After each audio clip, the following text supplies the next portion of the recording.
Pernah nggak sih kamu merasa cemas tiba-tiba, padahal sebenarnya nggak ada bahaya nyata? Misalnya, lagi mau presentasi, jantung berdebar kencang, atau cuma baca pesan dari atasan, tapi perut langsung terasa nggak enak. Di keramaian, pada saat kita berbicara dengan orang di sekitar kita, bahkan pada saat sholat berjamaah buat yang muslim. Aneh kan?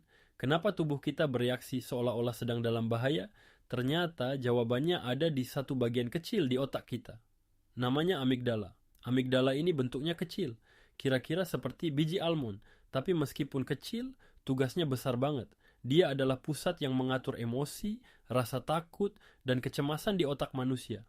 Anggap saja amigdala seperti alarm keamanan di dalam otak. Setiap kali ada sesuatu yang dianggap berbahaya, suara keras, situasi tegang, atau pengalaman buruk, amigdala langsung menekan tombol darurat. Dalam sepersekian detik, dia mengirim sinyal ke tubuh untuk bersiap menghadapi bahaya.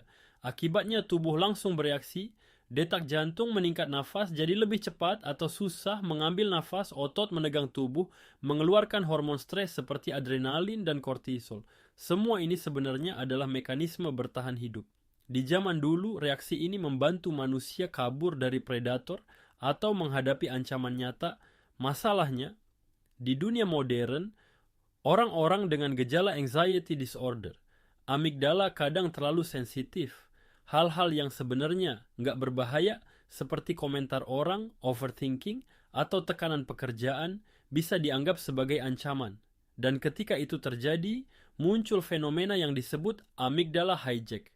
Artinya, bagian emosi di otak mengambil alih sebelum otak logis sempat berpikir. Itulah kenapa saat cemas kita sering merasa sulit berpikir jernih, sulit fokus, atau bahkan panik tanpa alasan jelas.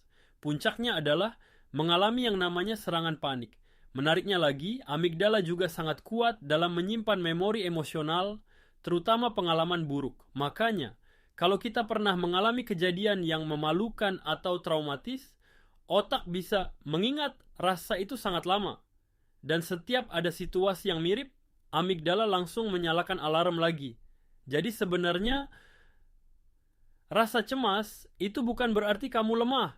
Itu hanya sistem alarm otak yang bekerja terlalu keras. Kabar baiknya, alarm ini bisa dilatih.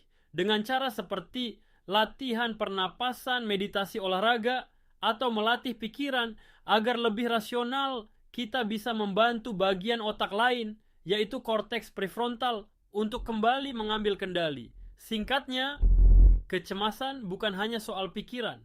Kadang itu hanya reaksi otomatis dari otak kita.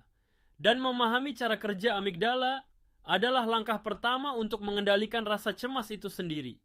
Anxiety tidak bisa dihilangkan dari pikiran kita, namun kita bisa mengendalikannya dengan kembali menjadi nakoda dari pikiran bawah sadar kita sendiri.